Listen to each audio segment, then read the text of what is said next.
যুক্তরাজ্যে mobile phone চুরি উদ্বেগজনক হারে বেড়েছে। প্রতি ৩ জনের মধ্যে একজন ভুক্তভোগী। যুক্তরাজ্যে মোবাইল ফোন চুরির হার আশঙ্কাজনকভাবে বেড়েছে।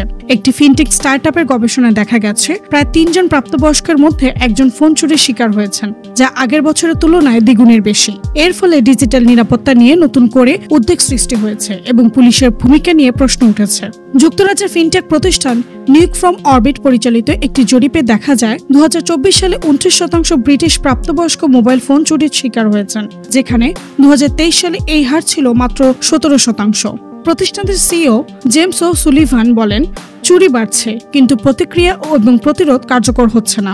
গবেষণায় অংশগ্রহণকারী ৫০% মানুষ জানিয়েছেন চুরির পর সবচেয়ে বড় সংখ্যা তাদের ব্যাংক অ্যাকাউন্ট এবং ডিজিটাল ওয়ালেটে অননুমোদিত প্রবেশ নিয়ে। সুলিভানের নিজের ফোন চুরি হওয়ার পর তিনি এই স্টার্টআপ প্রতিষ্ঠা করেন এবং এখন একটি নিরাপত্তার সফটওয়্যার তৈরি করছেন।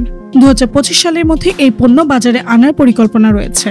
নতুন পণ্যটির বিশেষ ফিচার হিসেবে থাকবে একটি কিল সুইচ, যার মাধ্যমে ব্যবহারকারীরা দূর থেকে নিজের ফোনের সমস্ত লিঙ্ক আপ নিষ্ক্রিয় করতে পারবেন এবং অন্য ডিভাইস থেকে নিজের অ্যাকাউন্টটি ফ্রিজ করতে পারবেন। জরিপে অংশ নেওয়া ৩৫% ব্যবহারকারীরা স্বীকার করেছেন যে তারা একাধিক অ্যাপে বা একই অনুরূপ প্রিন্ট ব্যবহার করেন, যা চোরদের জন্য সুযোগ সৃষ্টি করে। বিশেষ করে তরুণরা সবচেয়ে বেশি ঝুঁকিতে রয়েছেন, কারণ ৭১% তরুণ দিনে একাধিকবার মোবাইল ফোন ব্যবহার করেন, যাদের অনেকেই ফোন ব্যবহারের সময় নিরাপত্তার বিষয়টি উপেক্ষা করেন। যাদের ফোন চুরি হয়েছে তাদের মধ্যে ২৪% চুরির ঘটনা তাৎক্ষণিকভাবে পুলিশের কাছে জানিয়েছেন। বেশিরভাগই প্রথমে ব্যাংক বা মোবাইল ক্যারিয়ারের সাথে যোগাযোগ করেন। তবে যারা এখনো ফোন চুরির শিকার হননি তাদের ৬১% বলেছেন এমন পরিস্থিতিতে তারা প্রথমে পুলিশের সাথে যোগাযোগ করবেন।